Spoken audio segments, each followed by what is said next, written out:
It's so disappointing. You start us out with no energy. What a drag. Good morning. Good morning.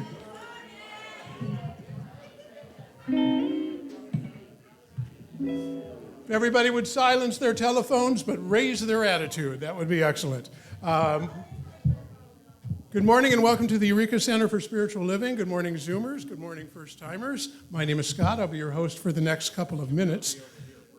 We always start out our service by acknowledging the land on which we are located.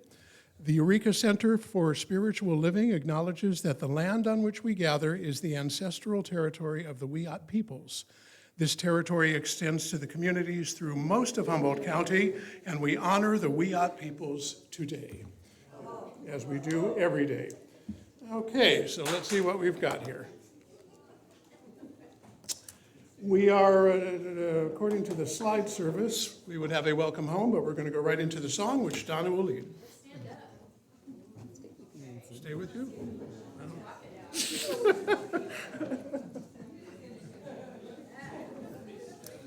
Please stand.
We're going to do our opening affirmation. I'm going to shake it up just a little bit because we always sit with the same people and we always talk to the same people, and there are all sorts of wonderful people here. So what we're going to do is we're going to read the first part of this affirmation together, and then what I'd like you to do is say the bottom part, but don't say it to the person next to you. I mean, sure, you honor their path, I get that. Get up and go to somebody you normally don't say it to. We'll get a little bit of energy. It'll take a minute, but you'll go to somebody else and you'll say, I honor the path that brought you here this morning. Sound fair? Okay, so you're going to go to somebody different. You'll get to see somebody you normally don't. They're a marvelous person. I've talked to them all. They're all great. So we're going to together say, We are a welcoming community where the vibration of love lifts us, the wisdom of the ages inspires us, and the science of mind teaching empowers us. Now move.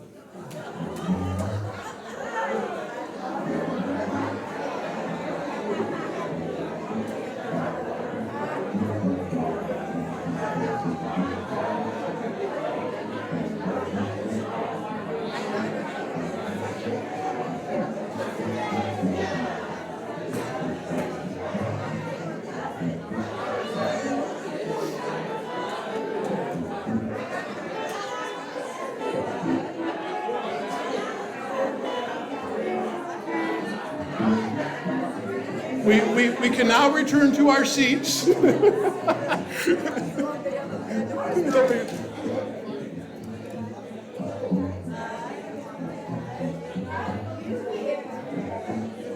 Already.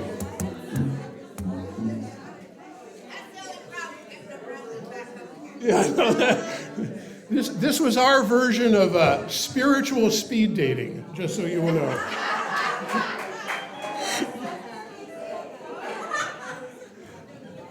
Okay, our announcements for the week are all on the screen.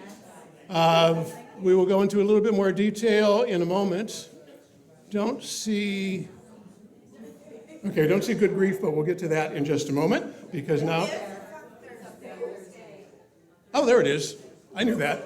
I was just seeing if anybody else was reading the announcements. It's my way of testing. Oh, by the way, Angelica came to me right before the service started and wanted me to share. We received a letter, but Angelica can't quite find it, but summed up, it's from Food for People, and they were thanking the Eureka Center for Spiritual Living because in the year 2024, last year, the center, we, donated $1,142 to Food for People, and they were very grateful for it.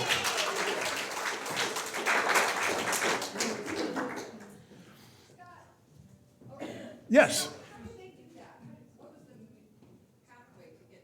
How did we donate the money to Food for People? Was it that we individually donated in the name of the spiritual life? Did we individually donate, or did we do it? Did you want to come up here, Angelica?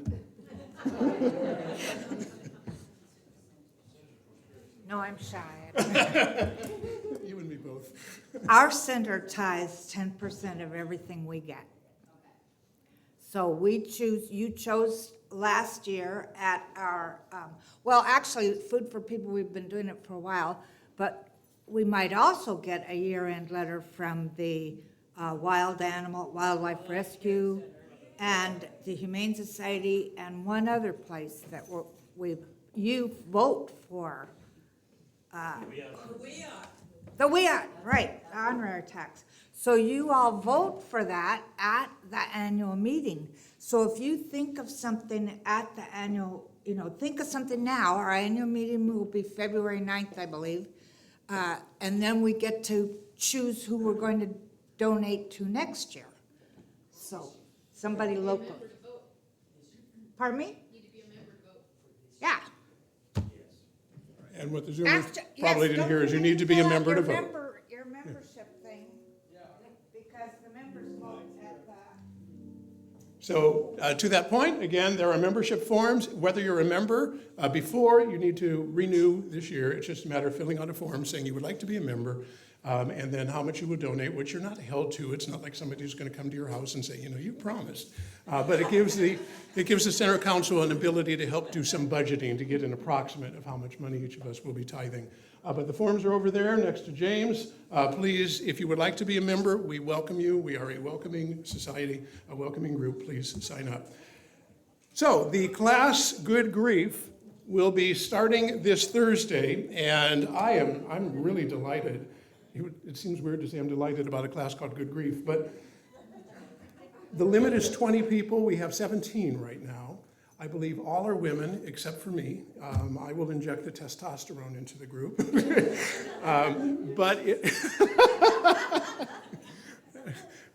But If you would like to sign up, we can still take a couple more people.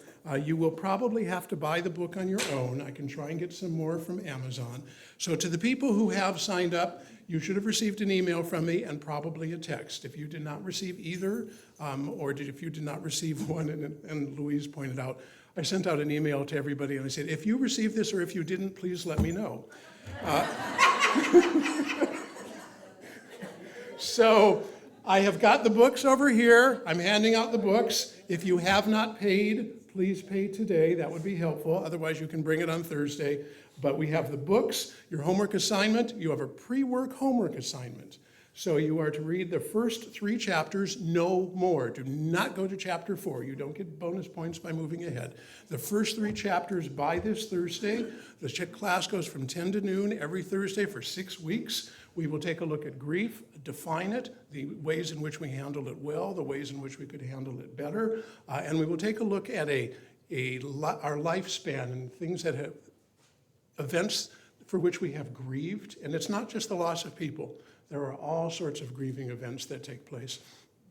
And we will take a look at them, how they have affected us, and how we can heal from them. The class, I'll give you the conclusion, the class will culminate in a letter that you will write to someone or something for which you have been grieving, which is a very peaceful process. So I'm really encouraging it. As I've said, Angelica, Susan, and myself attended a class very similar to this based on the same book about 1.5 years ago. Please, if you have signed up for the class, see me. Afterwards, if you have not signed up for the class and are interested, you can see me also. I'll be somewhere in that group over there. Okay, speaking of groups, the men's group meets on this coming Saturday from 3 to 5, led by Edward, wherever Edward is. There he is. Did you have anything to briefly say, or did you? Okay, very, very briefly. You have now used up your time. You can return to your seat. Okay, so I just wanted to let everybody know that the men's group is not a moan and groan society. We're building a fellowship. We're building a brotherhood that is there for anyone who may be having difficulties in their life, or someone, we can get together and have some brother to call and walk us through it. We want to have younger people as well, from junior high school up, because we want to catch them before the drugs and the gangs get to them, and give them a big brother and give them some place to come. So that's pretty much it.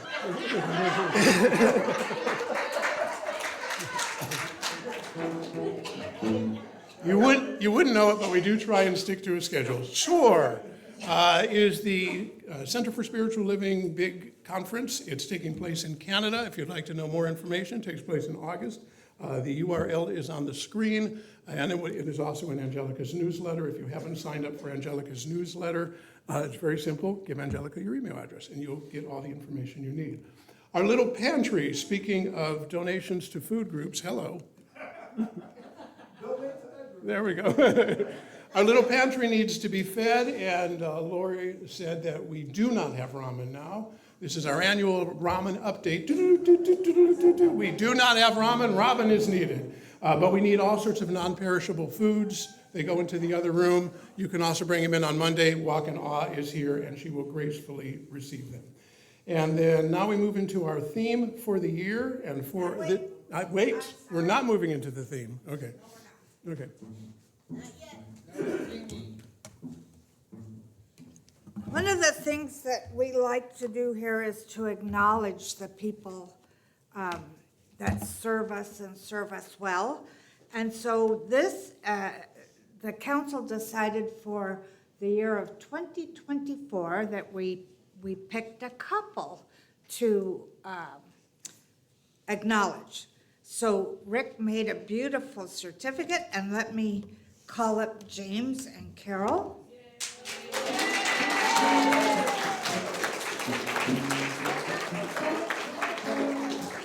And Amy, I want you to take a picture, okay? So here is your certificate, and let me read you what this says. Carol and James are great community builders. They step in with generous hearts and love where needed with arms open. They are such a great asset to our spiritual community. James and Carol always bring a smile. They're most appreciated for their unique styles of contribution. James is always willing to step up and do what needs to be done, from setting up to making sure everything is put away. Carol jumps in where help is needed. She serves as a Sunday morning counter post-service and has taken the lead organizing the Sunday offering collections. She makes sure all the chairs have tithing envelopes and information. She's great at decorating, and she helps in the kitchen a lot.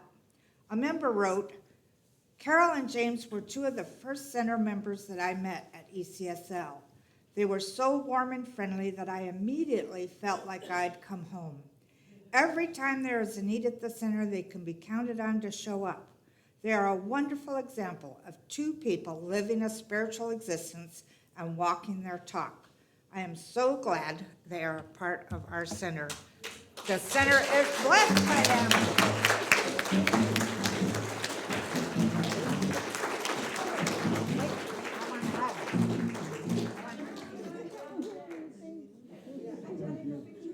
You are appreciated. That one's yours. This one is gonna, wait, let's hold this one up.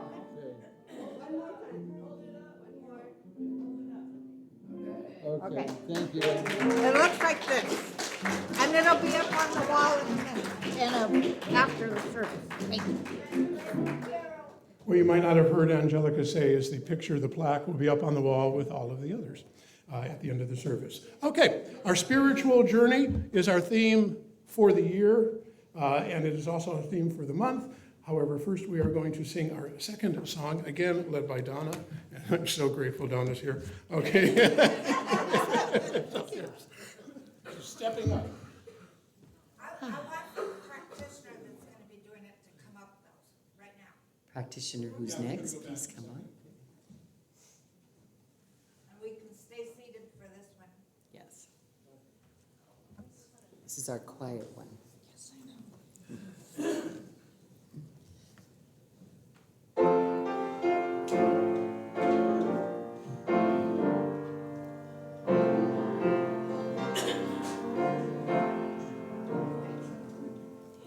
Open my eyes that I may see fullness of truth thou hast for me.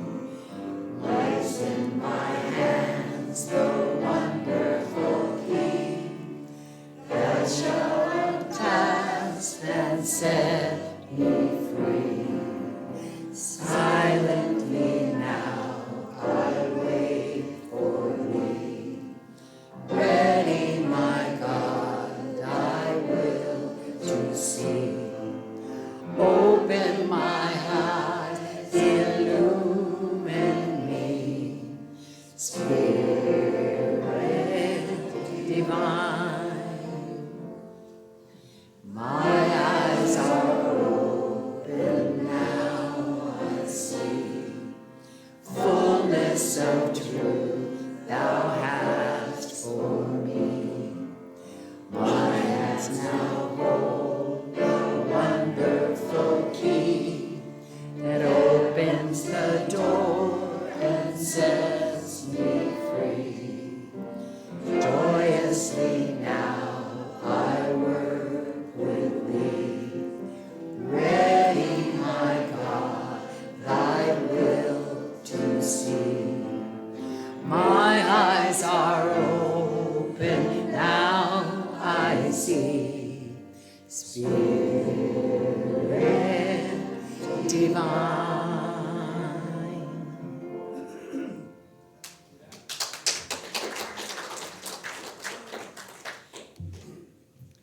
For our contemplative this morning, I have chosen a reading from Ernest Holmes, the 3rd chapter that we are addressing this month. So I invite you, after I do the reading, there'll be a minute of silence so that you can take these words in. But it's basically called A Rule of Simplicity. It is a beautiful and true thought to realize that every man stands in the shadow of a mighty mind, a pure intelligence, and a divine givingness. Not alone unto the great comes the soft tread of the unseen guest. The arrogant have not perceived the simplicity of faith, but the pure in heart see God. The farmer has seen the heavenly host in his fields. The child has frolicked with him at play. The mother has clasped him to her breast, and the fond lover has seen him in the eyes of his beloved. We look too far away for reality.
There's a holy hush around us.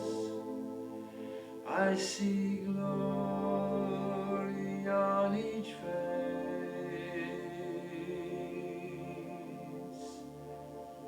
Surely the presence of God is in this place.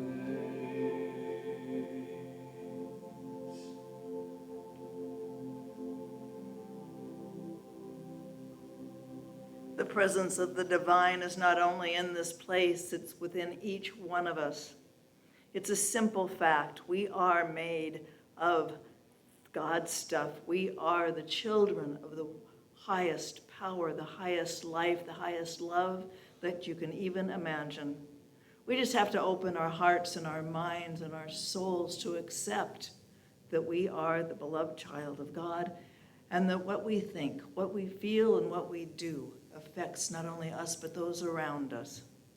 I know that every heart here is pure. I know that we spread out this love, this light, the caring and compassion that is us as a community. We spread it into the world, and the world is better for it. It is simple.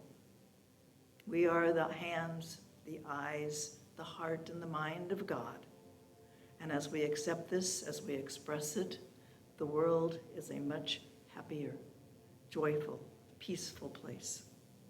And so I just ask each one of you to know that you are a child of God, that you have the power within you with your thoughts and your feelings to make the perfect life, the perfect community, perfect environment. So I simply let it be because I know it is true, and so it is. So it is.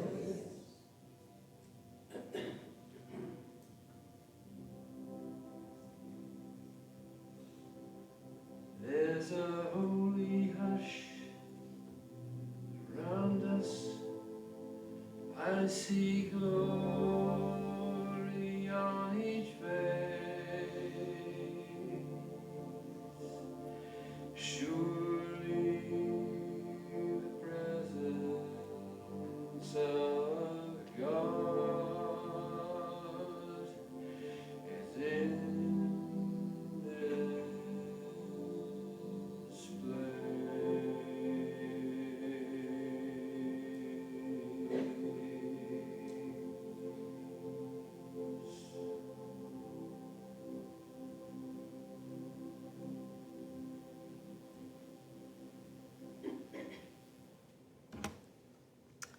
Now I'd like to welcome Angelica, Reverend Angelica.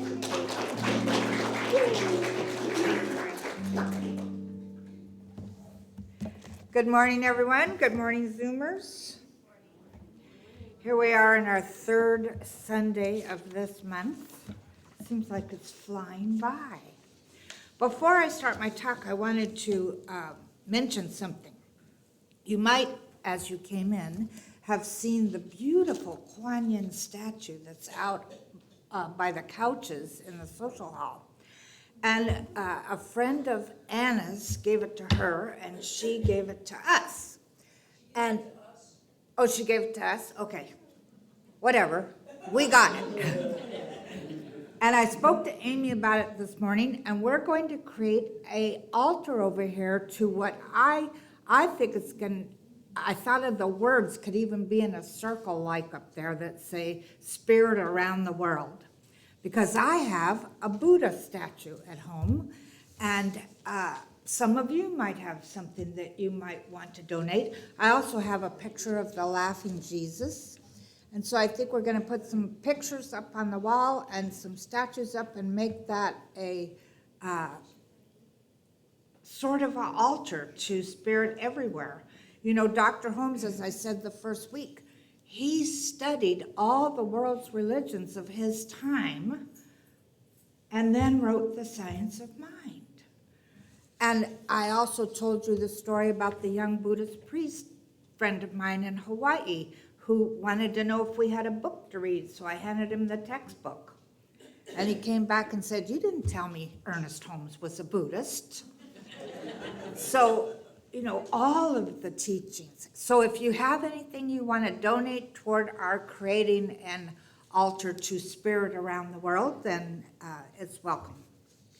So this week is talking about what it does. And Dr. Holmes says in chapter 3 of the introduction, which is what it does, we should approach the study of this science rationally, never expecting to derive any benefits from it that its principle does not contain. For while it is true that we are immersed in an infinite intelligence, a mind that knows all things, it is also true that this intelligence can acquaint us with its ideas only as we are able and willing to receive them. The divine mind is infinite. It contains all knowledge and wisdom, but before it can reveal its secrets, it must have an outlet. Guess what? You're the outlet. Each and every one of us is the outlet of all of this. We're co-creators, working with an impersonal power that always responds to our beliefs and our convictions. So this is why I keep mentioning that phrase that used to be on the front of the Science of Mind magazine all the time, change your thinking and change your life. You know, somebody said to me one time, well, how do I know what I believe? Look around you. What's going on in your life? Whatever is going on in your life is a direct result of what you are believing, and what you're believing makes the law either attract or create more of it around you. That's why I keep saying that what we want to focus on is gratitude and love. We want to focus on being the most peaceful people that we could possibly ever imagine. And yes, we're going to get angry, and yes, we're going to feel hurt, and yes, we're going to go through the whole bunch of emotions, but don't stay there.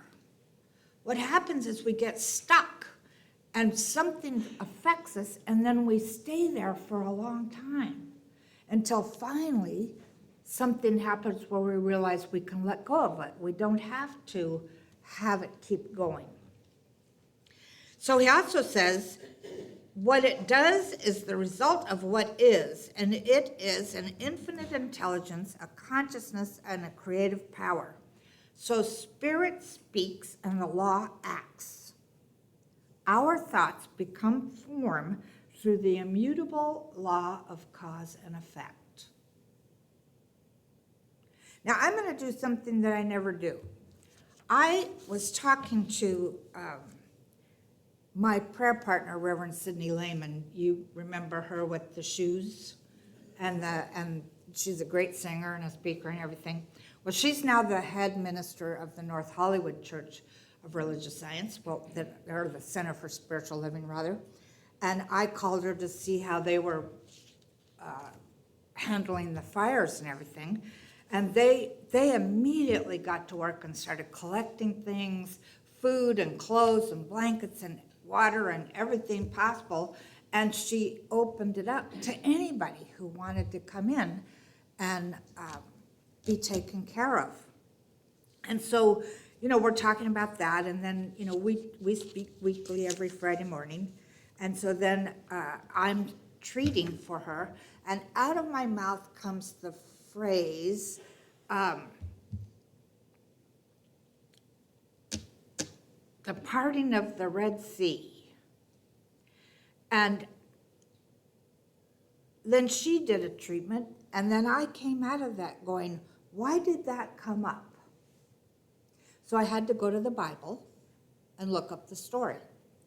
And here's the story. The Israelites are fleeing Pharaoh's army, and they're trapped between the Red Sea and their pursuers. Moses faces the seeming impossible. Now, Moses is taking the people out of Egypt, right? So Moses calls on Spirit, and Spirit says, why call on me?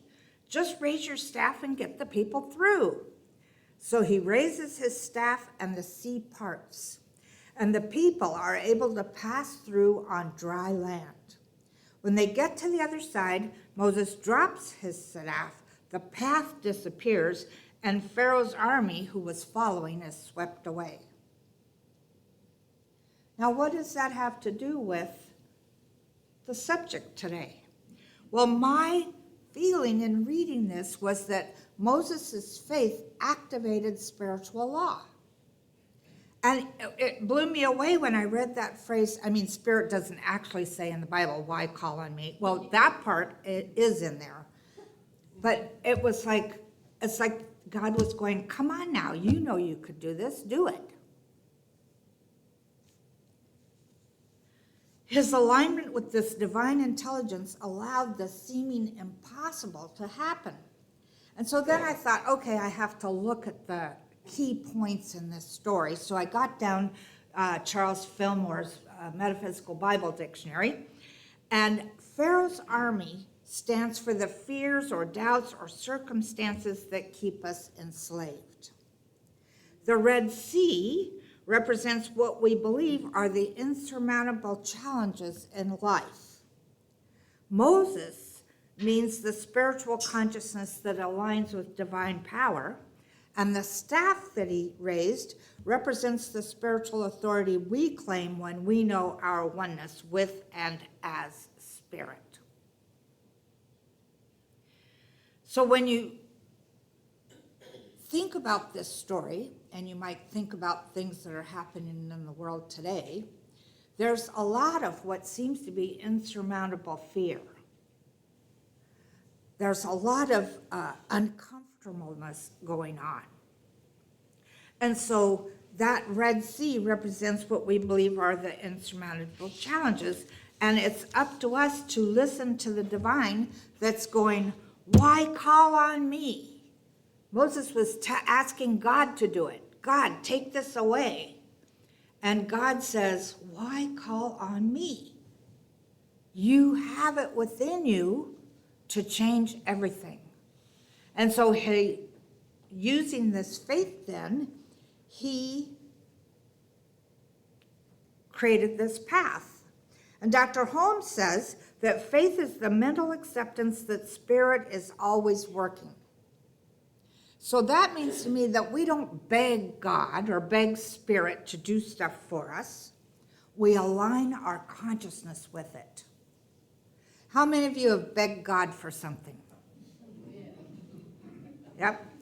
I mean, I can remember times in my life, even as a kid, when I was going through all the abusive things, etc., I remember one time laying on the floor thinking, oh God, just take this away from me. Kill me. Then she'll be really bummed out.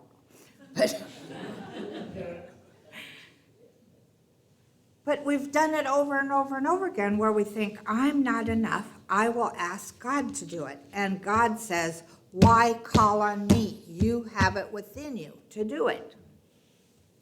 So Dr. Holmes says, the law of mind is set in motion by our faith, and it works through our conviction. Now, you know conviction means belief, right?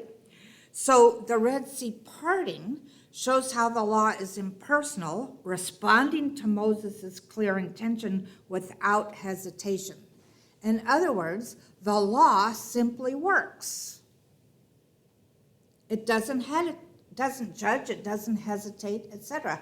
And over again, we learn in the textbook that the law is impersonal. So I can use this, my beliefs can be used to create good or not good. So knowing this then, we have to pay attention to what we're thinking all the time and what we're feeling all the time. If we want basically to feel loved, to feel that we have a meaning, to feel our own importance in this world, then we have to allow ourselves to let go of all the stuff that we've been dragging with us into this moment. Because as we let it go, all of that goodness can come through us. And as we allow ourselves to remember that it's done unto us as we believe, I don't know how many times I have to tell myself that. But as we remember that, then we create, the Red Sea collapses in on itself and we're on the other side, right? So Dr. Holmes also says in this chapter, the law is not concerned with who uses it or for what purpose. It's impersonal, and it acts for both good and bad alike. So when I was looking at that statement in this chapter, I realized that after God said, why call on me? Moses then demonstrates his unshakable trust in Spirit's ability to provide. His role wasn't to perform the miracle, but to embody the knowing that Spirit would act through him. And when you think about this,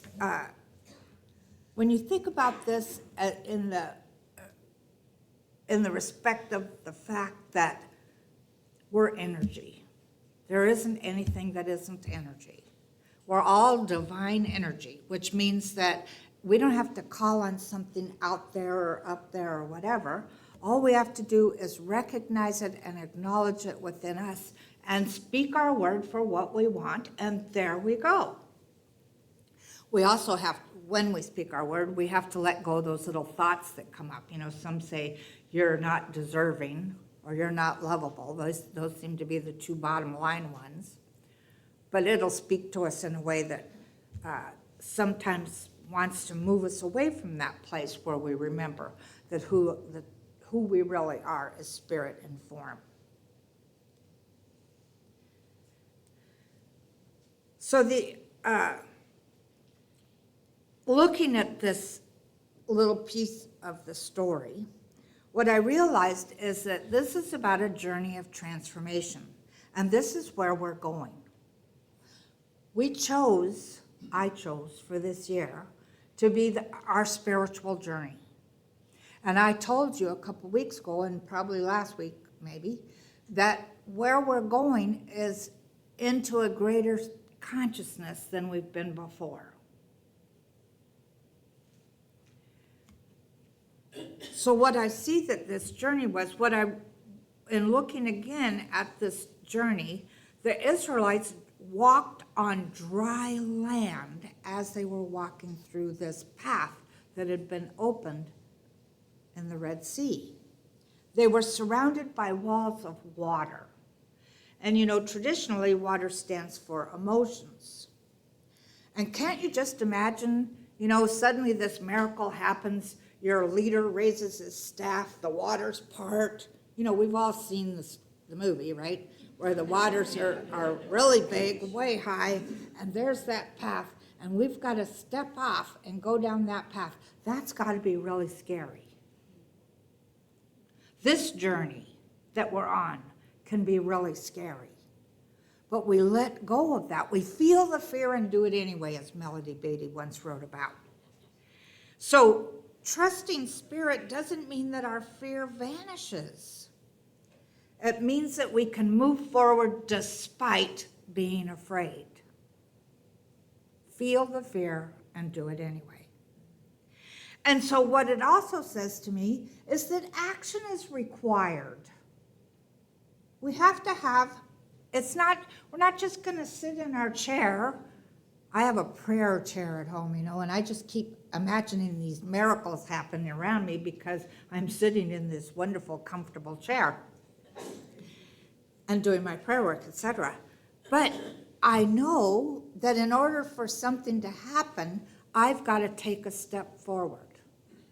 I've got to physically do something. So Moses trusted, but the people had to walk forward into that, along that path, looking up at these walls of water, thinking, oh my God, what if we're right in the middle and it collapses in on us?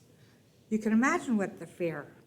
So what I see that the act of crossing the sea represents moving from bondage, which is limiting beliefs, to freedom, which is spiritual truth. And this is what we're doing now. And every day, it seems like the universe goes, no, notice me, or not the universe, the world. They're different. The world is going, notice me, notice me, notice me. And we sometimes fall into that. You know, I talk about going down the rabbit holes and stuff. Yet, the universe, if we're willing, and it's our intention, will support us every step of the way. Dr. Holmes also says in this chapter, the law is always working. It's not something we have to make work. It's something we have to let work. And the way we let it work is to use it and to get out of its way. And getting out of its way means letting go of everything that wants to come up that says no, no, no. Because in truth, we could have absolutely anything that we want in our lives if we open ourselves to it. So when I was looking at, okay, so what does this story mean to me right now? Where are the Red Seas in my life today?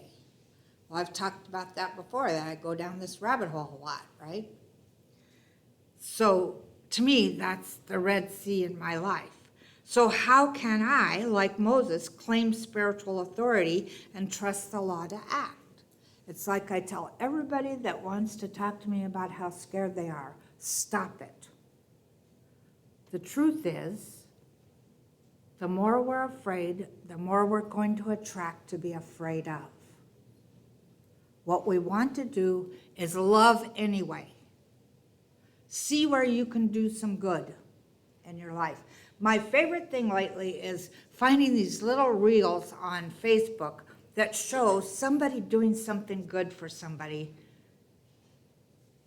They had, there's just wonderful ones, whether it's in a grocery store or out on the street or whatever, but how people, usually they start out by showing somebody who's in trouble and everybody walks past them, trying not to look at them, and then one person will stop and do something. He's getting his comfort there. There's a big, huge box was dropped off at our little pantry with all these. Yeah. Anyway, so here's some steps that I want you to take this week. I want you to affirm the truth of Spirit's infinite power. I want you to remember, all there is God. It's done unto us as we believe. And this thing we call God, the force, whatever, has more power in it than we could possibly ever imagine. And is willing to be used all the time. The second thing is to, whenever you recognize that you're starting to be afraid, maybe even stomp your foot. I just had this vision of one of my Hawaiian teachers many, many years ago. She was standing on the stage and doing the talk, and she stomped her foot and she said, "Pa'ipono," which means I stand in the truth.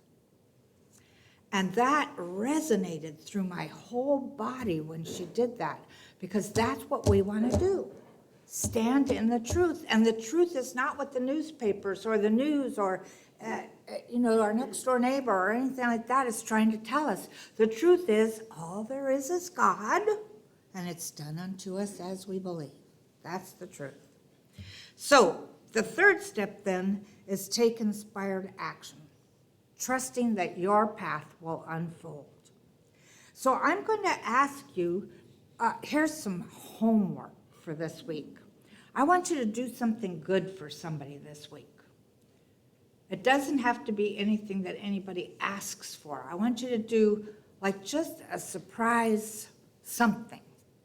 I don't know what it could be. The first thing that I thought of was maybe pulling some weeds in somebody's garden as you're walking the dog or whatever. I mean, it doesn't have to be big, it doesn't have to be little. Just let the universe tell you what your thing to do is. I think that's one of our problems, is we don't listen to that voice within. That voice within was the thing that got me from Hawaii to Canada to Baltimore to here. That voice within is the thing that guides me all the time. And sometimes it's like, no, I don't want to do that. But the voice is stronger. It's like I've gone against the voice before. And you know what happens? Nothing comfortable. So affirm the truth of Spirit's infinite power, release fear, and align with faith. Take inspired action, trusting that your path will unfold. So this is what I know. Spirit is ready right here, right now, this moment, always this moment, to act through us. The question is, are you ready to embody the conviction that aligns us with this power? Are we ready? Yes. Very good. Very good. Let's do a treatment.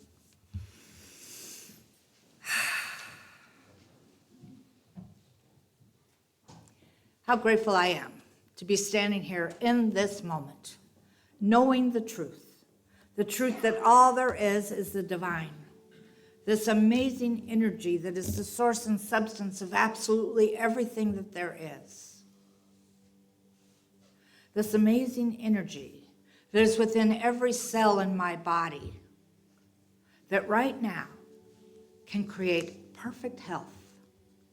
This amazing energy that is in my thoughts and in my feelings that can create perfect wealth. That amazing energy that is both loving, compassionate, kind, etc., that can create the perfect relationships. That amazing energy that is within every single one of us, that is calling us to do what is ours to do, that is calling us to use our hands to create, and our mind and our heart, to create a better world for everyone. And so we celebrate this awareness, this conscious awareness that God is within us, around us, supporting us, nurturing us, if we will allow it to. So I declare for each of us that we are ready and willing to say yes to the divine. This is the word, the only word the universe knows, yes. If I say, I want to be poor, it says yes. If I say I want to be rich, it says yes. And so I declare that our thoughts and feelings are engineered within us to create a better life, a better world, not just for ourselves, but for everyone. And I know without a shadow of a doubt that that opportunity for that to make a difference in somebody's life this week shows up. It doesn't have to be a big difference. Even tiny little things make a big difference to people. And so we celebrate that, being part of a conscious awareness that all there is this amazing, wonderful, infinitely intelligent, unconditionally loving energy. And we let it express through us, as us, in every moment. And for this, we are so grateful to have this teaching, so grateful to have the support of our community, so grateful to know that we're making a difference, and it is good. And so it is.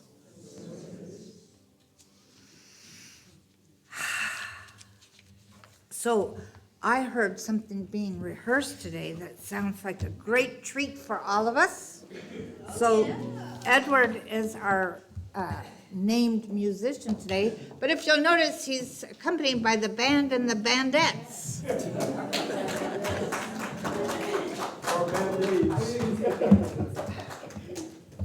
think I'm a Band-Aid.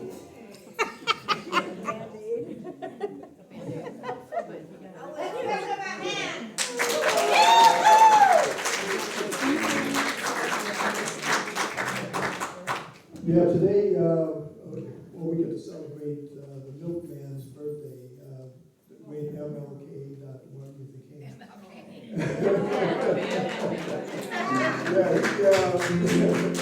Since he was a Baptist minister and he loved the gospel, I thought what better way of celebrating it than to do a song by another renowned gospel group from Oakland, California, where I used to attend Love Center, which is Walter Hawkins' church.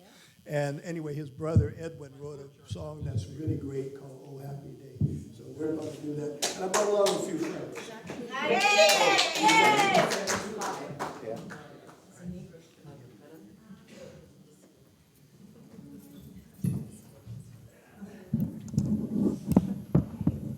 don't want to kill anybody.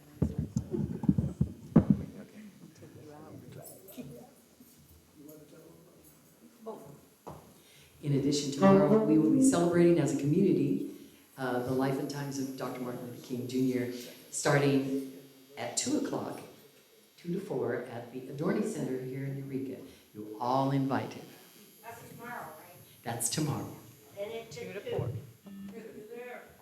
Be there or be square. Hunt. Okay, Mike, take it away.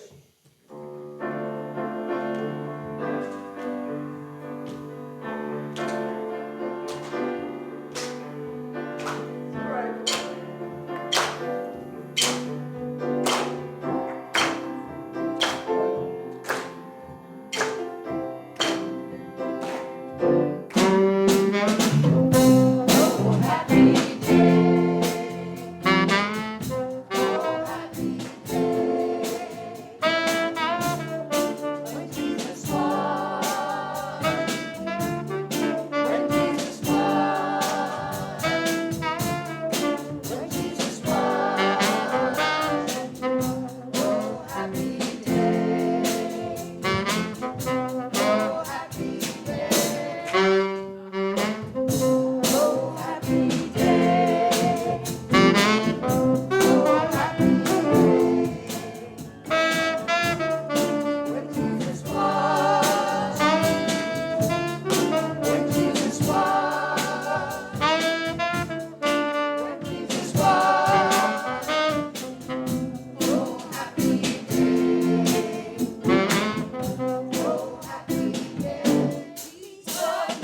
That is a tough act to follow. Oh, my God. Could we give another round of applause for that fantastic performance?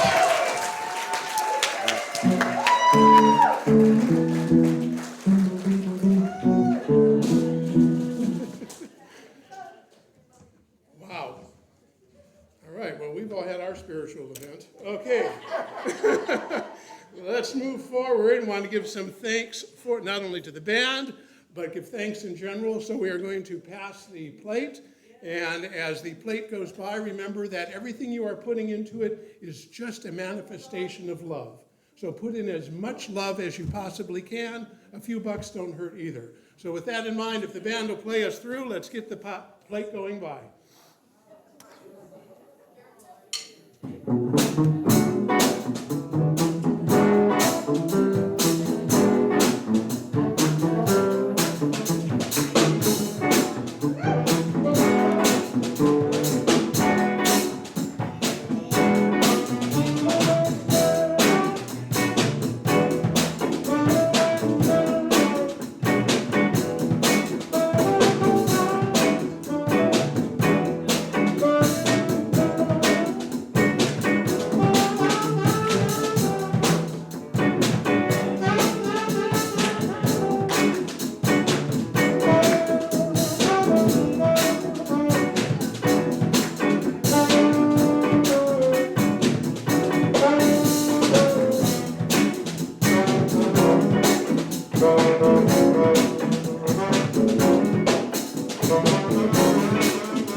I forgot to lead you all in the affirmation, but you all feel it anyway, so let's bring this forward. I don't think we need to say it. We feel it, and that's what matters. There you go. As we accept these gifts, we realize that all there is love, joy, and energy and goodness, and these contributions are just merely symbols of that. So we accept this into our center, knowing it goes out into the universe with joy, with enthusiasm, with happiness, and with peace, and release these words into the universe, knowing that they are already happening. And together we say loudly, and so it is. Thank you. It is very difficult to concentrate after all of that. I am just, wow.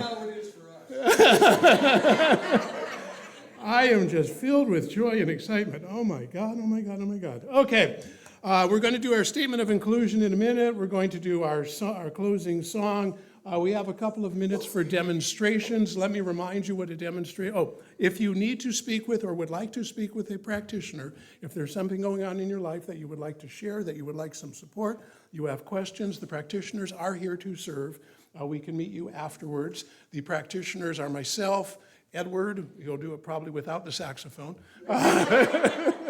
But maybe, who knows? Susan is here, and Michelle is sitting in what somebody affectionately referred to as the throne. So Michelle is over there.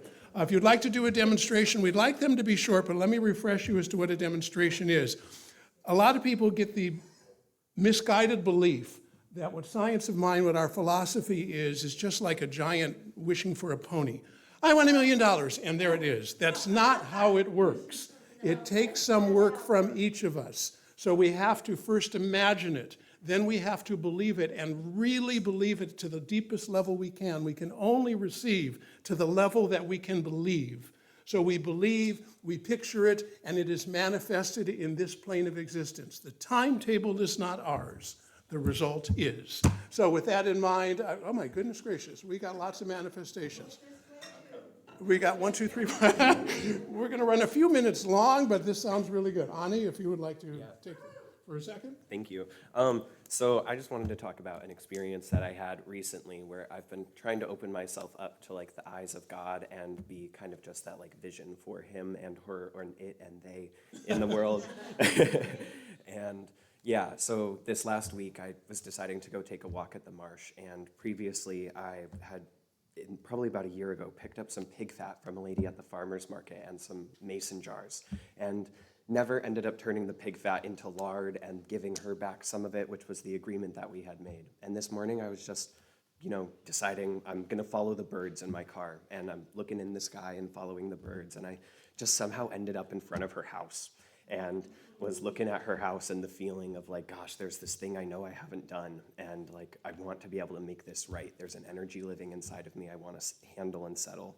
And I did. I went to Ace Hardware and I got like a flat of mason jars and wrote a card and put some cash in it for the pig fat that she gave me because I felt like that was the best equal exchange that I could do, and dropped that off on her front door. And like went to the marsh and was watching the birds again and just living life. And crazy enough, the next day I saw her at Eureka Pet and was just like bumped into her, and I hadn't seen her for like 9 months. And she was just looks at me and she like gave me a kind of questioning look for a second and just goes, "Thank you for the jars." And I like nodded my head and walked out of there. It was just really amazing. So thank you. That's how you do it. We'll keep them quick. Let's go with Donna, then Lorna, and I think I saw 2 more. Okay, real quick, Donna. Oh, yeah.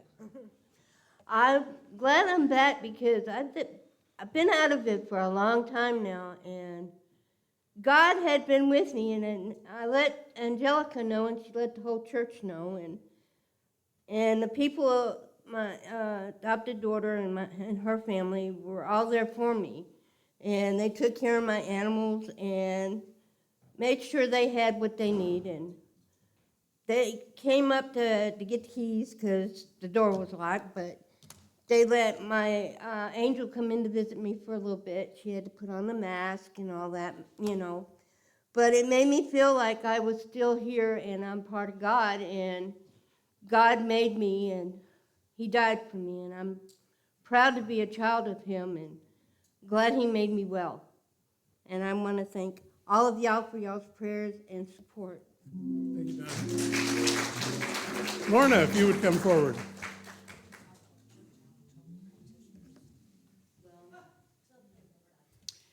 Late last year, I started thinking about what kind of service I might want to do for 2025, and my decision was to bring my Make Peace with Money work into our Native communities and into service there.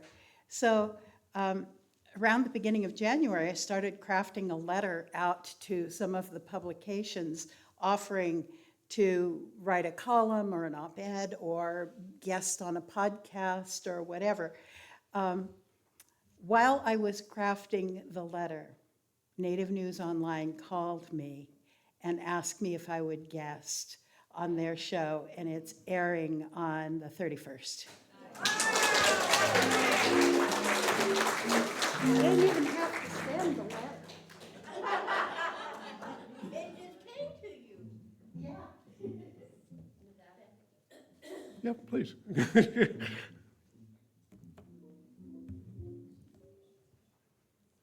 I haven't spoken up here before, but it was what, in November, December, Scott, that you did a treatment with me? Mm-hmm. I had the unfortunate of parking on the street because there's no garage, and the drunk driver came and sideswiped my car so that it was totaled. And the insurance company said, well, we're going to probably evaluate that it's totaled, and we'll make you an offer, and you can either have it salvaged or we'll pay you a thing. And I said, this is terrible. I'm a gardener, and this was a Honda CRV. It was perfect for my gardening equipment, a reliable car, had everything I wanted. It was, older. Anyway, so I just wanted the insurance company to, pay me a lot of money, or just to not salvage it, but to fix it. Just fix my car, that's all I want. So I said, could we just please, I want you to help me. I want to have the car fixed, not salvaged. I don't care if it's all fixed. Anyway, Scott said, well, are you being a little too narrow in your vision? Maybe you could get like the car of your dreams or something. I said, no, that insurance company, they're not going to make me much of an offer. He said, well, this is what we do. So I did a treatment, and I was kind of hoping that his, faith was so big it would like make it happen.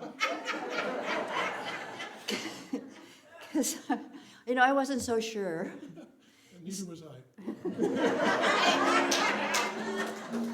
But at some point in it, I felt like this flood. He said, visualize, you might get a perfect car. I visualized, I felt a little rousing of excitement. And I thought, maybe I could get an exciting car. I mean, I love the old car, but maybe I could. But, I kind of tamped that down, and then went, and I said on the way out, I said, I'm so glad I was with you because I needed your belief. He said, oh, no, that's not my job. My job is to rouse your belief. And I said, well, there was a moment there where I felt that conviction and excitement. He said, that may be enough. Anyway, so shortly after that, I got a good offer from my car, from the insurance company, and just before that time, I had found the car of my dreams, something just like CRV, same model, but newer, and the deluxe version, heated seats, the whole thing, and a beautiful, beautiful blue, instead of sort of the army green the old one was. And I fell in love with it, and I was able to negotiate a price that everything fit. So that's what I'm driving now. It's in the parking lot.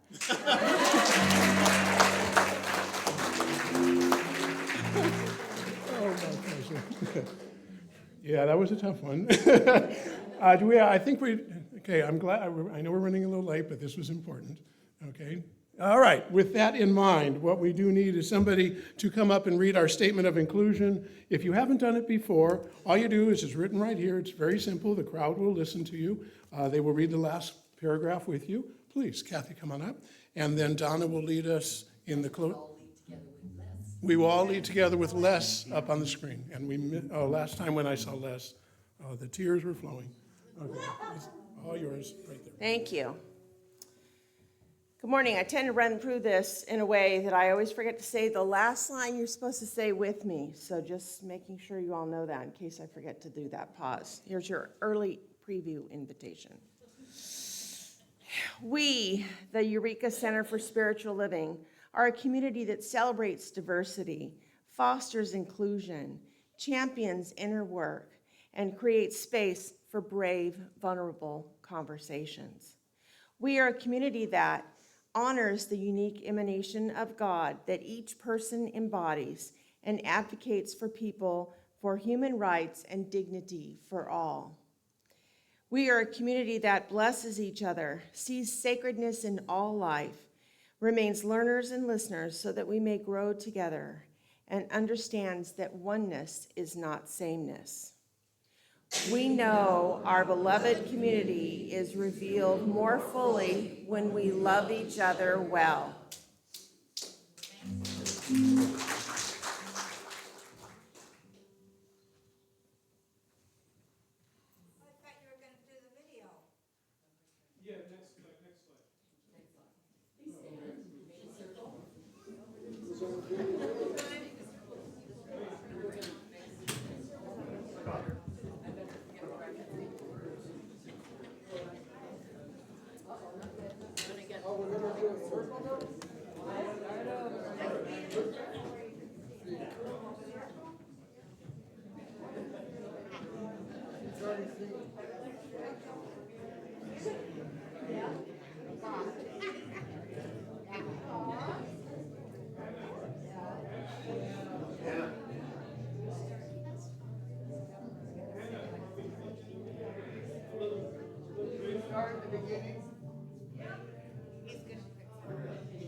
Everything doesn't get knocked down in progress. This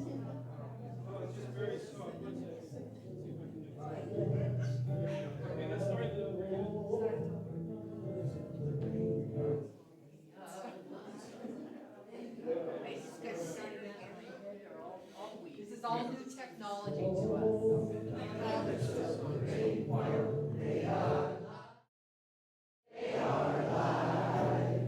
And all the people like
it all.